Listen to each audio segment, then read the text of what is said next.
श्याम बाबा, तूने सबके दुख सुने हैं, एक रोटी मेरे लिए भी रख लेना। मां बीमार है, भूखी है मां, भूखी है मां। यह कहानी है छोटू की, एक 7 साल का बच्चा जिसकी मां बीमार थी और बाप 1 साल पहले गुजर चुका था। जयपुर के पास एक छोटे से गांव में मिट्टी के घर में रहते थे वो दोनों। घर में न दवाई थी न अनाज। मां कई दिनों से भूखी थी और छोटू समझ नहीं पा रहा था कि मां को क्या हुआ है। एक दिन मां की सांसें बहुत धीमी हो गई। छोटू दौड़कर पास की दुकान पर गया और बोला, भैया भैया, मां के लिए रोटी दे दो ना। पैसे नहीं हैं, लेकिन श्याम बाबा से मांग लूंगा और मांग के तुम्हें दे दूंगा। दे दो ना भैया, मां के लिए रोटी। दुकानदार ने हंसकर मुंह फेर लिया, कहने लगा, श्याम बाबा क्या एटीएम है जो पैसे निकाल देंगे? चल हट, चल हट। छोटू चुपचाप चल पड़ा। उस दिन शाम को भूखा, नंगे पांव, गंदे कपड़े पहने छोटू अकेला ही निकल पड़ा खाटू धाम की ओर पैदल, सिर्फ एक बात कहते हुए, श्याम बाबा, तूने सबके दुख सुने हैं, एक रोटी मेरे लिए भी रख लेना। मां बीमार है, भूखी है मां।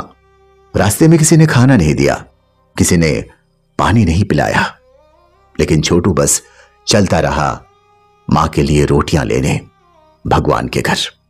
2 दिन तक चलता रहा वो, और तीसरे दिन सुबह खाटू धाम के मुख्य द्वार पर गिर पड़ा। लोगों ने उठाया पर छोटू बेहोश था। तभी मंदिर के पुजारी ने उसके हाथ में मुड़ी तुड़ी एक चिट्ठी देखी।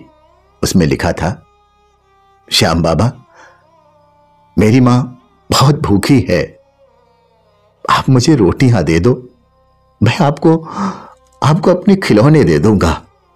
हां, रोटियां दे दो बाबा, मां बहुत बीमार है।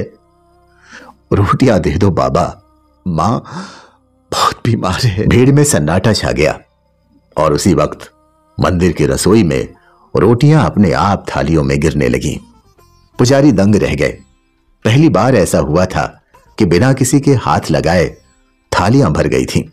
छोटू होश में आया और बोला, बाबा ने रोटियां दे दी, अब मां भूखी नहीं रहेगी, मां अब भूखी नहीं रहेगी, बाबा ने रोटियां दे दी। लोगों ने उसे उठाया, खाना खिलाया और गांव तक छोड़ा। जब वो मां के पास पहुंचा, मां की सांसें बहुत कमजोर थीं, लेकिन जैसे ही छोटू ने वो रोटियां उसके मुंह में डाली, मां ने आंखें खोली और मुस्कुरा दी। बेटा, श्याम बाबा खुद आए थे, श्याम बाबा खुद आए थे, मुझे जगाकर बोले, तेरे बेटे की मेहनत से तुझे जीवन मिल रहा है, तुझे जीवन मिल रहा है। भूख सबसे बड़ा इम्तिहान है और भक्ति सबसे बड़ी ताकत। छोटू ने पैसा नहीं मांगा, चमत्कार नहीं मांगा, उसने बस भगवान से रोटी मांगी और भगवान खुद उसकी थाली सजाने उतर आए। जय हो श्याम बाबा, जय हो श्याम बाबा, जय हो श्याम बाबा। दोस्तों, ये है कहानी FM, जहां हर रात सुनाई देती है एक नई कहानी।